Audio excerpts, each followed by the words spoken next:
ব্যর্থতা হলো সফলতার প্রথম ধাপ। হাল না ছেড়ে চলুন। জীবনে সফল হতে চাইলে দুটি জিনিস প্রয়োজন, জেদ আর আত্মবিশ্বাস। যদি আপনি জীবনে সাফল্য চান, তবে সাফল্যের পিছনে দৌড়ানোর প্রয়োজন নাই। শুধু যা ভালোবাসেন এবং বিশ্বাস করেন তা মন থেকে করুন। সাফল্য নিজে থেকেই আপনার কাছে আসবে। জীবনটা হলো একটি সাইকেলের চালানোর মতো। ভারসাম্য বজায় রাখতে হলে আপনাকে অবশ্যই গতিশীল থাকতে হবে। জীবন একটি সুন্দর যাত্রা, আর প্রতিটি পদক্ষেপই একটি নতুন অভিজ্ঞতা।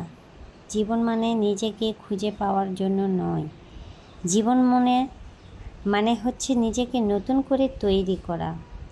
ভুল না করলে কখনো সফলতা আসে না, কিন্তু একই ভুল বারবার করলে সাফল্য অধরাই থেকে যায়। নেক আমলই প্রকৃত সফলতার মূল চাবিকাঠি।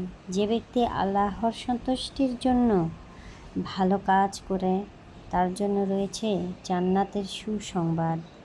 জীবনে উন্নতি করার গোপন সূত্র হলো কাজ শুরু করা।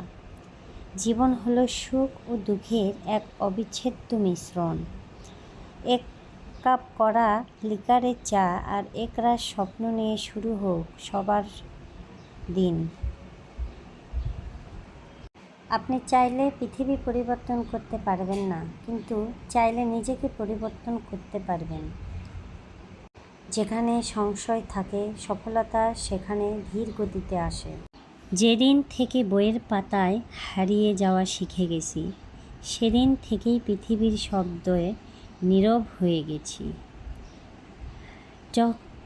তুমি যখন কাউকে হারিয়ে ভেঙে পড়ো, মনে রেখো আল্লাহ কখনো কিছু কেড়ে নেন না।